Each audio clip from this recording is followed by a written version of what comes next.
السلام علیکم دوستو، آج ہم ملتے ہیں ایک نئی ویڈیو کے ساتھ۔ دوستو، آپ نے ایک شعر بچپن سے سنا ہوگا اور وہ شعر زبان زد عام ہے، اس کے حوالے سے آج ہم بات کریں گے۔ آپ نے اکثر سنا ہوگا کہ مدعی لاکھ برا چاہے کیا ہوتا ہے، وہی ہوتا ہے جو منظور خدا ہوتا ہے۔ دوستو، یہ شعر ضرب المثل کا درجہ رکھتا ہے، لیکن حقیقت میں یہ شعر ہے ہی نہیں۔ یہ شعر ایک گرہ لگا ہوا ایک مصرع ہے۔ اصل شعر کیا ہے اور پھر گرہ کس نے لگائی، کیا ہے حقیقت اس کی، آج آپ کو بتاتے ہیں۔ دوستو، اصل میں یہ شعر کچھ یوں ہے کہ اے صنم وصل کی تدبیروں سے کیا ہوتا ہے، وہی ہوتا ہے جو منظور خدا ہوتا ہے۔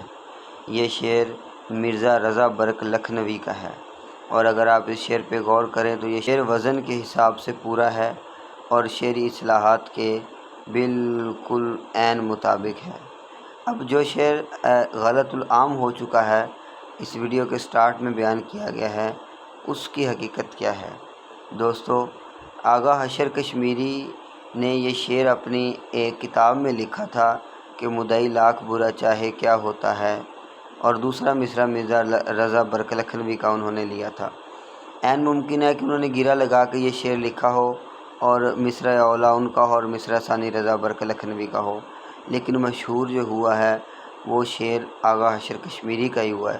لیکن حقیقت کیا ہے کہ وہی ہوتا ہے جو منظور خدا ہوتا ہے۔ اس مصرع کے خالق مرزا رضا برق لکھنوی ہیں۔